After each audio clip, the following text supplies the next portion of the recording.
Today's big show is on the agents of socialization, and this refers to the people or organizations or structures which socialize you in your process of socialization. So there are during childhood and adolescence, the major agents of socialization are family, religion, school, peer group, and mass media, and we're going to talk about each of those in turn. Let's start with the family. Your child's first exposure to the world.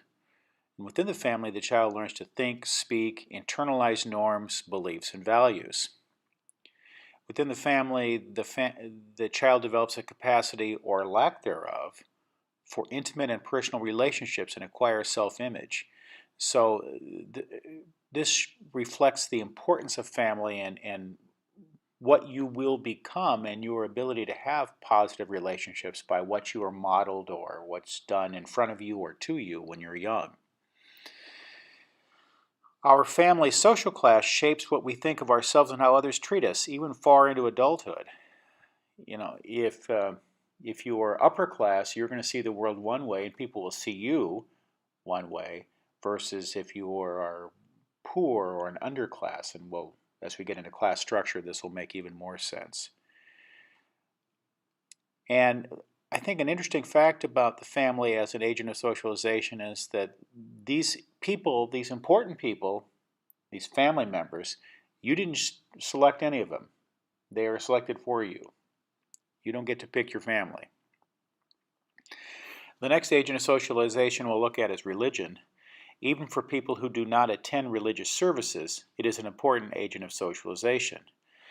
Religious values have played a significant role in American society from colonial times onward, and many religious values and ideas of morality have become part of our American culture. So even for those people who don't have a stated religion, it plays a very important part. And it's even stronger for people who attend religious services on a regular basis. School is another important agent of socialization. For the first time, many of the child's relationships with other people are impersonal. And people who are much less concerned about you than your parents are. Rewards and punishments are based on performance rather than affection. And your feelings matter less for the first time in the area of school. There's also something known as the hidden curriculum at school, and that's the informal and unofficial aspects of culture that children are taught in school. For example, schools teach children how to experience time in the real world. And schools have rules and regulations to cover almost all activities. Students are rewarded when they exhibit desirable attitudes and behaviors, and they're punished when they don't. To go back to that idea of time, when you're a little kid and before you go to school, you eat when you're hungry and you nap when you're tired and you play when you want to play and you stop when you want to stop. But when you go to school, there are bells and schedules that you must follow, and that is how the world is. Our world is like that, and school begins to teach that. And also the idea of like following directions and being respectful and all of these things. These are behaviors that are important in our culture, and school helps to reinforce those. Your peer group is the next agent of socialization.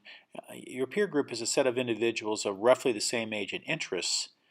Children get to experience self-direction in your peer group and making their own decisions and experiment with new ways of thinking, feeling, and behaving, and engage in activities of self-expression.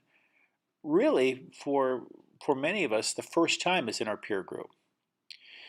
And the peer group also provides an opportunity for children to develop close ties with friends outside the family, including members of the opposite sex. Children are also learning to get along with large numbers of people, many of whom are quite different from ourselves. And for a lot of us, it's the first time within our peer group. Mass media is our last agent of socialization we're going to take a look at. It is means of communication designed to reach the general population. And it's not just television or radio or movies, but it's all like social media. Mass media display role models for children to imitate, that you want to emulate, be like. Mass media also provides images and ideals as achievement and success, activity and work, and additionally, sometimes more negative images like those of violence, sexism, and racism. Sometimes those sexism and racism are held up as something to be emulated, idealized, even if it shouldn't be. So these are all aspects of mass media as an agent of socialization. All of these things help form who we are and how we see the world. That's your big show for today.